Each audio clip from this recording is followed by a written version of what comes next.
मुफ्ती कासिम साहब जी सर।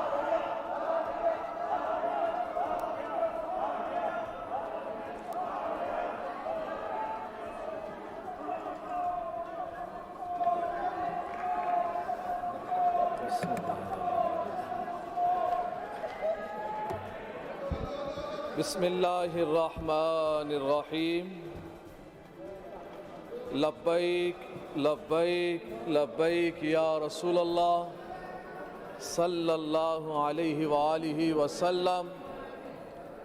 ताजदारे ख़त्म नबूवत जिंदाबाद जिंदाबाद जिंदाबाद।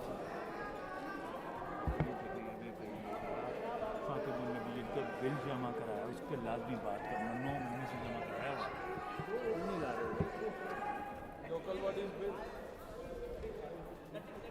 मोहतरम जनाब स्पीकर साहब, शुक्रिया वक्त देने का। 2021 और 22 का बजट पेश हुआ, जिस पर गुफ्तगू हुई, बातचीत हुई। दोनों जानिब से गुफ्तगू जारी सारी है और नज़्म ज़ब्त भी मफलूज है। आपसे मेरी गुजारिश है कि आप दोनों जानिब को ज़रा खामोश कराएं ताकि गुफ्तगू हो सके। Please order in the house. देखिए, मुफ्ती साहब ने रिक्वेस्ट की है कि आप लोग सब अगर खामोश हो जाएंगे, वो डिस्टर्ब हो रहे हैं। एक तो ऑडियंस सामने बैठी है इलीगली और ऊपर से आप लोग शोर मचाएंगे, और साथ में वो किताबों की एक दीवार है। आई होप वो डिस्टर्ब नहीं करेंगे आपको जी, क्योंकि सारी मेहनत फिरदौस साहब की है। इन्होंने सारे किताब पढ़ के इसका वो निचोड़ निकाल के, और आज उन्होंने। आपकी आवाज़ नहीं आ रही थी, शोर शराबा हो रहा है। उन्होंने कहा आपकी आवाज़ अब ये पहन लें, कान में पहन लें। जी। मोहतरम जनाब स्पीकर साहब, ये जो बजट पेश किया गया, मुझे लगता ये है कि इस बजट में कुछ गलती है। जो किताबें दी गई हैं इसमें गलती हुई है, क्योंकि इस बजट में अपोजिशन मेंबरान के लिए कोई स्कीम नज़र नहीं आ रहा। या तो ये गलती है, अगर ये गलती नहीं है तो फिर ये जुल्म है। दो बातों में से एक है, और अगर जुल्म है तो ये जुल्म बंद किया जाए, रोक दिया जाए, क्योंकि अपोजिशन जमातें, अपोजिशन मेंबरान का भी हक है कि उनके हलकों में काम हो, उनके स्कीमें भी लिए जाए। अब जैसे ये 32 किलो का वज़न, इस 32 किलो में एक चटांग भी अपोजिशन के लिए ना हो तो कितना बड़ा जुल्म है कि अपोजिशन की स्कीमों को हवा में उड़ा दिया जाए, उनको तरजीह ना दी जाए, और फिर बजट बन जाए 1477 अरब। तो 1477 अरब इतना बड़ा बजट, और फिर रिज़ल्ट में कुछ भी नज़र ना आए। मोहतरम जनाब स्पीकर साहब, इस बजट में तालीम के लिए सबसे ज़्यादा हिस्सा रखा गया है, 277 अरब, और सेहत के लिए फिर दूसरे नंबर पर रखा गया है 172, और फिर बल्दियात के लिए। तो मैं जनाब स्पीकर साहब, मैं ये बताना चाहता हूँ कि इस बजट में जो सबसे ज़्यादा हिस्सा जिस महकमे के लिए रखा गया, उसकी हालत सबसे ज़्यादा बदतर है। और अगर मैं आपको जनाब स्पीकर साहब बताऊं कि 10 सालों में इस महकमे के लिए, एजुकेशन के लिए, तालीम के लिए 1532 अरब रुपए रखे गए हैं, जो कि इस मौजूदा 2021 और 22 का बजट 1400 अरब है। और अगर हम 10 सालों का लगा लें और पीपल्स पार्टी की हुकूमत 13 साल रही है, उस लिहाज से हम देखें तो 1580 अरब रुपए तालीम के लिए रखे गए हैं। और उसमें मैं सिर्फ बात यहाँ से शुरू करूँ कि मेरे हलके में 44 स्कूल हैं और उन 44 स्कूलों में किसी एक में भी चौकीदार नहीं है। और 13 साल बजट हमें ये बता रहा है कि 13 साल में 1580 अरब रुपए तालीम के लिए रखने के बाद भी स्कूलों में जमादार भी नहीं है, स्कूलों में चौकीदार भी नहीं है। और फिर मैं थोड़ा सा ये भी बता दूं जनाब स्पीकर साहब कि 1477 अरब का बजट और 277 अरब तालीम के लिए जो मुख्तस किए गए हैं, उसके बाद स्कूलों का हाल क्या है वो मैं आपको बता रहा हूँ।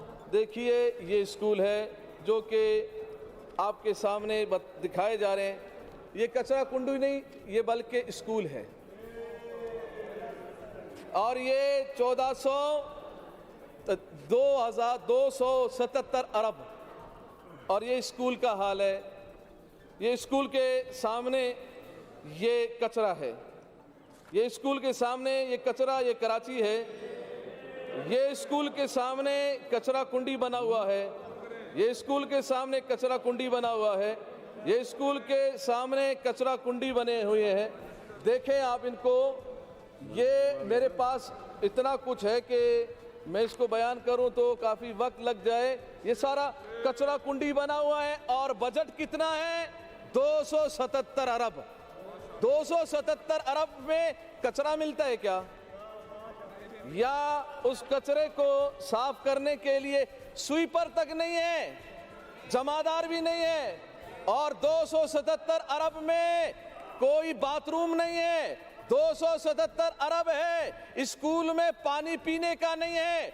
277 अरब है, स्कूलों में वहां पर खिड़कियां भी नहीं है, दरवाजे भी नहीं है, टीचर भी नहीं है। और बच्चे कहां से आएंगे? आसमान से तो नहीं आएंगे। मेरे जहन ने काम किया, इन स्कूलों को अगर आबाद करना है तो फिर सीएम साहब से लेकर तमाम जितने भी वुज़रा है उनके बच्चों को इनमें में हम दाखिला दिलवा देते हैं, ताकि दाखिले के जरिए हो सकता है वहाँ बाथरूम बन जाए, हो सकता है वहाँ पानी मिल जाए, हो सकता है भैंसें निकल जाए, बकरियां निकल जाए, कुत्ते निकल जाए, गधे निकल जाए, फिर ये स्कूल बन जाए। इन स्कूलों का हाल 277 अरब के बाद भी ये है। तो फिर मैंने सोचा ये हुआ क्या है, बात क्या है? पिछले साल थोड़े से कम होने के बावजूद भी जो है वजन को बढ़ाते जा रहे हैं और कुछ है ही नहीं। और 13 साल में 1580 अरब रुपए का ये बजट इस्तेमाल हुआ और अभी तक कुछ भी नहीं मिला वहाँ पर। सेहत के बारे में जनाब स्पीकर साहब, सेहत के हवाले से मैं गुफ्तगू करूँ। सेहत के हवाले से जो मेरे हलके के अंदर कार्डियो सेंटर बनाया जा रहा है और उसको तकरीबन 2009 से ये शुरू हुआ है, अब 2021 है। और ये इसी अंदाज में, जिस अंदाज में था उसी अंदाज में है, बल्कि इनके अंदर दरारें पड़ गई हैं। वो जो इमारत है जिसको बनाना शुरू किया गया, अब बनाते बनाते बनाते एक हिस्सा बन रहा है, दूसरा हिस्सा गिर रहा है, फिर तीसरा हिस्सा बनाते हैं तो जो दूसरा हिस्सा गिर जाता है। और जब मैंने उसको हाथ से झाड़ना शुरू किया, वो इतना मजबूत था कि मेरे हाथ से भी झड़ रहा था, उसका सीमेंट गिर रहा था। अभी तक बना नहीं है। तो फिर उस कार्डियो सेंटर में जो दिल के मरीज आएंगे उसकी हालत देखेंगे, वो वैसे ही मर जाएंगे। ये तो गिरने वाला है, हाँ, देखते ही देखते गिर जाएगा। 2009 से लेकर अब तक इसको तकमील की तरफ नहीं लेके गए हैं और यही हाल रहा है। और दूसरी बात यह है जनाब स्पीकर साहब, अभी हमारे हुकूमत की जानिब से जो कहा गया, चंद एक रोड गिनाए उन्होंने कि देखें कराची को हमने ये रोड बनाया, ये बनाया, ये अपोजिशन को नज़र नहीं आ रहा, ये नज़र नहीं आ रहा, वो नज़र नहीं आ रहा। तो बहुत कुछ है जो हमने आपको दिखाया, ये भी नज़र आना चाहिए, ये कचरा भी नज़र आना चाहिए, और वो शेरशाह का रोड भी नज़र आना चाहिए, और वो बल्दिया के रोड भी नज़र आने चाहिए, वो गटर भी नज़र आने चाहिए, और वो जो स्कूल भी नज़र आने चाहिए, और वो डिस्पेंसरियाँ भी नज़र आनी चाहिए। तो वो उनको भी देखना चाहिए, वो भी देख लें कि उनका हाल क्या है और कहाँ से कहाँ तक सिलसिला पहुँच गए। और जनाब स्पीकर साहब, ये कोरोना के लिए पिछले साल 5 अरब रुपए रखे गए थे, और अब के बार 25 अरब रुपए 25 अरब रुपए रख लिए गए। हालांकि पिछले साल कोरोना ज्यादा था, पिछले साल कोरोना ज्यादा 5 अरब, और अब के बार की कोरोना नजर नहीं आ रहा, मगर बजट में नजर आ रहा है 25 अरब रुपए। अब ये 25 अरब रुपए कहां पे, किसके लिए? मैं जरा कोरोना से जो मुतासिरा लोग जो परेशान है पूरे पाकिस्तान में, बिल्कुल सिंध के अंदर जो परेशान है, ताजिर हजरात, दूसरे हजरात जो परेशान है, उनको मैं बताऊं कि आपकी परेशानी पता है क्यों है? आप तो कहते हैं कोरोना नहीं है, हर बंदा कहता है कोरोना नहीं है, नहीं है, हमारे अतराफ में कोई भी कोरोना का नजर नहीं, मुझे तो नजर नहीं आता। तो फिर ये इतना शोर शराबे के साथ जोर देकर कोरोना कोरोना क्यों किया जाता है? इसलिए ताकि 5 अरब से 25 अरब तक पहुंच जाए। 5 अरब को हम 25 कैसे बनाएंगे? शोर मचाएंगे कोरोना का तो 25 बनेगा। ये फजूल बजट रखा गया है, बिला वजह रखा गया। चाइना से हम वैक्सीन लें, दुनिया से हम भीख मांग के कोरोना के नाम पे फंड लें, वैक्सीन लें, और फिर उसके लिए हम 25 अरब रुपए रखे। ये 25 अरब रुपए बेहतर नहीं था कि अपोजिशन के 68 मेंबरान में तकसीम किए जाते, उनको बतौर फंड दिए जाते? 36 करोड़ रुपए बनते हैं अगर 68 मेंबरान पे हम तकसीम करें इसको, तो 36 करोड़ रुपए अगर आप हमें देते, हम हलकों में खुद इस्तेमाल करते, हम खुद लगाते, अपने सवाबदीद पे देखते, हम देखते कि कहाँ गटर का मसला है, कहाँ नाले का मसला है, कहाँ रोड का मसला है, कहाँ हॉस्पिटल का मसला है, तो फिर ये हालतें नहीं होती, ना स्कूलों की, ना हॉस्पिटलों की, ना रोडों की ये हालत ना होती। तो मेरी गुजारिश ये है कि अपोजिशन भी इस सिंध का हिस्सा है, हमारे हलके भी सिंध हैं, हमारे हलके भी, हम भी सिंध में रहते हैं, वो भी सिंध के बाशिंदे हैं। तो सिंध की हुकूमत हमें अलग से बजट दे। आज तक 3 साल गुजर गए, कोई बजट के अंदर हमें कोई फंड नहीं दिया गया। किसी को दिया गया? नहीं दिया गया। तो तभी हाल यही है, सबसे बदतर हालत सिंध की है, सबसे घिरी हुई हालत सिंध की है। और एक और बात, अक़लियतों के लिए 138 करोड़ रुपए रखे गए हैं, उनके माली मुआवना, तिब्बी इलाज, स्कॉलरशिप, शादी, जहेज फंड और कुदरती आफात, और उनके मजहबी मकामात की मुरम्मत और तज़यीन व आराइश के लिए 138 करोड़ रुपए रखे गए। ठीक है, आपने जो रखा है, मगर मसाजिद के लिए क्या रखा है? मदारिस के लिए क्या रखा है? इस पूरे बजट की कॉपी में पलटता रहा कि मस्जिद के लिए भी कुछ रखा गया है, मदरसे के लिए भी कुछ रखा गया है। नहीं नजर आ रहा। क्यों नहीं नजर आ रहा? और रखने वाला ही मस्जिद में नजर नहीं आता, वो वही मदारिस में नजर ही नहीं आते हैं, वो तो फिर मंदिरों में ही नजर आते हैं, मसाजिद में नजर नहीं आते। तो फिर मैं ये कह रहा हूं कि आप मसाजिद के लिए भी कुछ रखें। आप मस्जिद और मदारिस के खिलाफ यहाँ से धड़ाधड़ बिल तो पास कर दिए जाते हैं। मसाजिद और मदारिस को पर काबिज होने के लिए, अपने काबू में डालने के लिए, यहूद और नसारा के एजेंट को पूरा करने के लिए आप धड़ाधड़ बिल तो पास कर देते हैं, मगर उनके साथ ताउन क्या कर रहे हैं, उनके साथ इमदाद क्या कर रहे हैं। और फिर मैं इस बजट के अंदर मैंने देखा कि तालीम के हवाले से एक बात ये भी कही गई कि जनाब हम दौरे हाजिर के मुताबिक हम निसाब को मुरतब कर रहे हैं। कौन सा दौरे हाजिर? वो 9th की क्लास से जो खत्म नबूवत के पैराग्राफ को निकाला गया, वो सईद गनी साहब से मेरी 7-8 महीने पहले भी मैं यहाँ गुजारिश कर चुका हूँ, बता चुका हूँ कि वो जो 9th की क्लास से खत्म नबूवत के पैराग्राफ को किसने निकाला? सईद गनी साहब ने अभी तक मुझे जवाब नहीं दिया, उन्होंने कहा हमने एक्शन लिया है, हमने काम किया है, मैंने ये किया, हमने वो किया है। भाई जिसने खत्म नबूवत के पैराग्राफ को जिसने निकाला है उसको सामने लाया जाए। कौन है ये? आपकी हमदर्दी है उससे? नहीं है हमदर्दी। मैं जानता हूं सईद गनी साहब को, वो नमाज पढ़ते हैं, मैंने देखा है, वो अच्छे इंसान है, वो नहीं निकाल सकते। तो फिर जिसने निकाला है वो उसको सामने करे ना, बताएं कि खत्म नबूवत का मुनकिर कौन है। और फिर खत्म नबूवत के लिए यहां से हमने करारदाद पास की है, उस पर अभी तक अमल दरामद क्यों नहीं हुआ? क्यों नहीं हो रहा? हम इस्लाम पसंद है, हमें इस्लाम पसंद है, हम चाहते हैं कि इस्लाम हमारा नजरिया है, हम इस्लाम की तरफ हम चलना चाहते हैं। तो फिर मुझे ये बताएं कि खत्म नबूवत के इस करारदाद को आज तक क्यों यहाँ से पास होने के बाद कानून का हिस्सा क्यों नहीं बनाया गया? इसको हिस्सा बनाया जाता। और फिर इसके अंदर जनाब स्पीकर साहब, ये जो ज़कात उशर के हवाले से बजट में एक दरगाह है, दरगाह सखी अब्दुल वहाब शाह जेलानी हैदराबाद में, वहाँ एक स्कीम तकरीबन 7 साल से रखा हुआ है इसको, और 7 साल से अभी तक वो तकमील की तरफ नहीं है। वजह क्या है इसकी? और है भी कितने? 13 करोड़ की। 13 करोड़ में उस दरबार की मुरम्मत और आराइश के लिए रखे हुए 7 साल क्यों गुजर रहे हैं? क्यों? बात क्या है? वजह क्या है कि अभी 13 करोड़ नहीं लग पा रहे हैं? अच्छा, आप एक 13 करोड़ को सर्व करने की आपका अगर अहलियत नहीं है तो फिर आप किसी और के हवाले कर देना। आप 13 करोड़ एक दरगाह पे सर्व करने में 7 साल लगा देते हैं।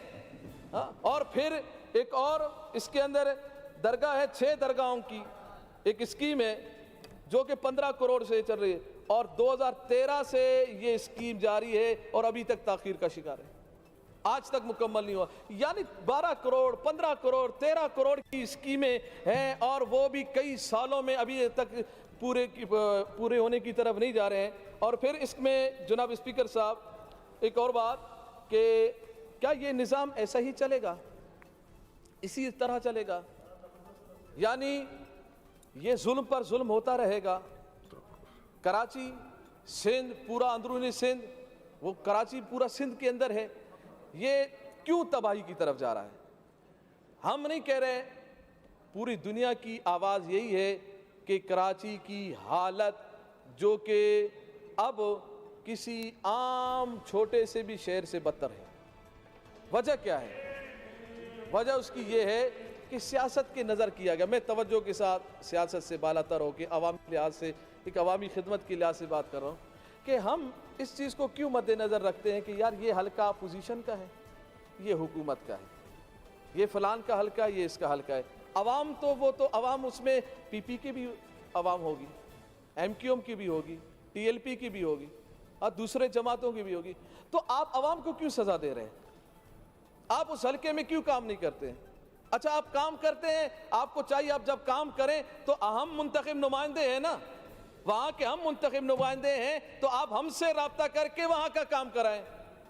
आप अपने ही जमात के किसी बंदे को आगे करके ताकि हमारी बात, हमारा वाह हो और ये लोग समझे कि देखे पीपी वाले काम कर रहे हैं, पीपी की जमात काम करे। भाई पीपी के का काम नहीं है, वो फंड, वो टैक्स के पैसे हमारे हैं, हमारे टैक्स के पैसों से, सिंध के अवाम के टैक्स के पैसों से काम हो रहा है। और फिर जो मुंतखब नुमाइंदा है उसको आप वहाँ पर शामिल करके उनसे आप काम करवाएं ताकि काम की दुरुस्ती भी हो, सही सिमत की तरफ भी जाए। अल्लाह ताला से दुआ है, अल्लाह ताला हम सबको सिंध की सही मानों में तरक्की के लिए काम करने की और पाकिस्तान की बका के लिए, इस्लाम पर कायम दायम रहने के लिए हमें काम करने की तौफीक अता फरमाए। टोपी पे बात चली, एक बात मैं भी कर दूं कि टोपी और शेरवानी के लिहाज से फिरदौस शमीन साहब ने आज यहाँ ज़ेब तन होके आए और फिर एक आवाज़ ये आई कि सिंधी टोपी और हजरक का जैसे दिन मनाया जाता है, तो शेरवानी का और इस टोपी का भी दिन मनाया जाए।